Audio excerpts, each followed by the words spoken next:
नमस्कार मित्रांनो, आज आपण आलो आहोत हडपसर लोकल फिश मार्केटमध्ये. इथे रोज सकाळी मिळते अगदी ताजी आणि फ्रेश मासळी.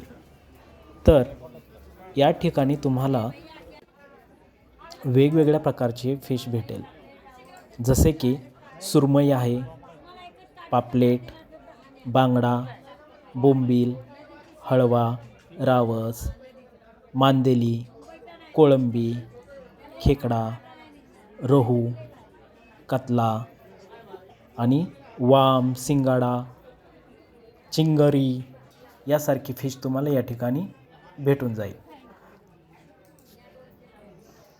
तर हा संपूर्ण ब्लॉग पाहण्यासाठी माझ्या यूट्यूब चॅनलला नक्की भेट द्या. व्हिडिओ आवडला तर लाईक करा आणि सबस्क्राईब करायला अजिबात विसरू नका.